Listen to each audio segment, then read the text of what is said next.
Hi everyone, so welcome to another design team project for Not2Shabby Shop, and I'm so excited to show you this one. Well, I'm excited to show you everyone, but the reason why is because I used this, which is Jenny Feels Joyful. But if you'd like her, I will have the link for her in the description below, as well as Not2ShabbyShop.com's information. And don't forget, if you use Stamper10 on your discount, you will get an extra 10% off. So yay! Okay, so I wanted to go really outside the box, and Halloween's coming around the corner. And as you can tell, she is not Halloween, but I went creative and I thought, how can I make her so that she fits the Halloween season? And so I came up with an idea, and I hope you like it.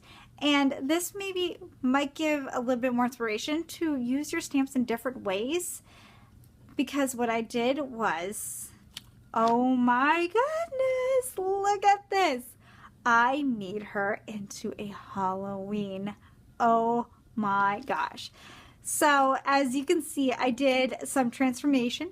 I used, instead of like reds and greens and everything, I made her more spooky, and I used blacks, purples, greens, and oranges to pop her out and make her more Halloweenish. And I did her hair in black Copics, and well, let's get more into this because I absolutely love her.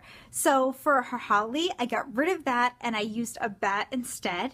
Then for the O that she was holding in joy, I decided to make it into a wreath, and I thought, how cool would that be?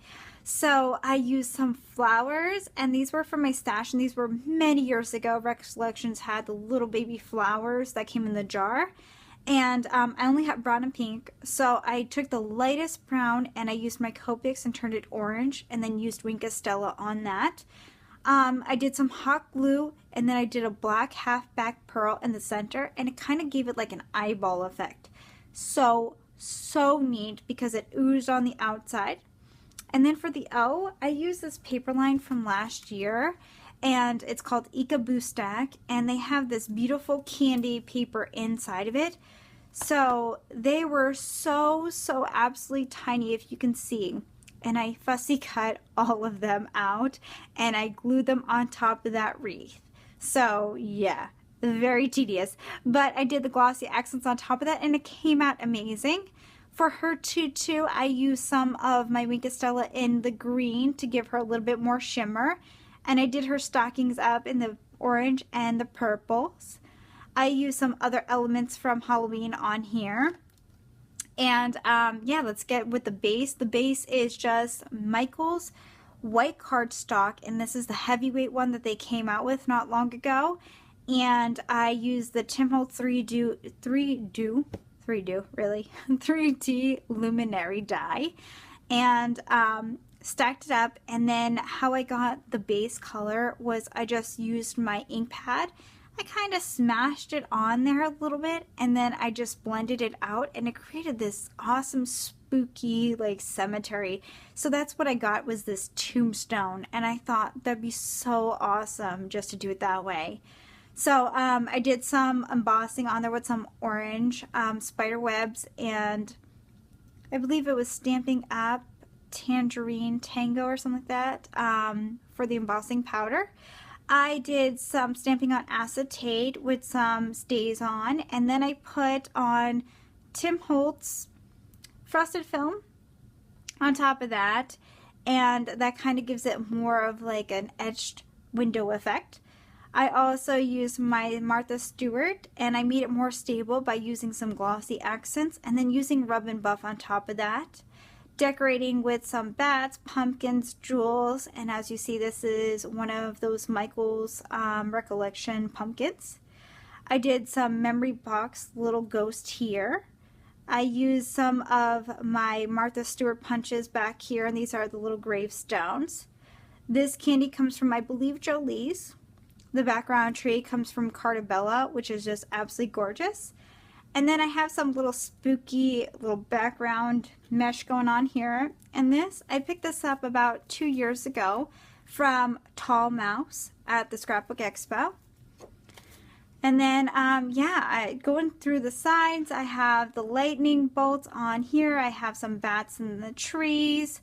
The back, I have a kitty cat, some more tombstones, another pumpkin. This was another one of Recollections, and I just used my Copics because it was white. So I did green on the stem, and I colored in the pumpkin. So your Copics work on these too. It's great. Did some stamps from one of my Halloween stamps, I'm not even sure.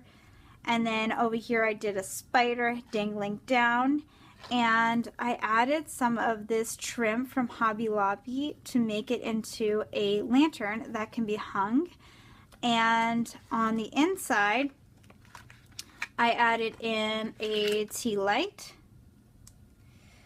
And then what I did was I used my Copics on top, and I really liked how it came out because it kind of had like this spider web type of look to it. And then so I just left it, and I used some of the rub and buff on the sides here, and that rub and buff really works well, so very thrilled with it. And then if you can see, it has a very spooky glow to it. So what I'm going to do is I'm going to turn off my lights here for a second so that you can see this.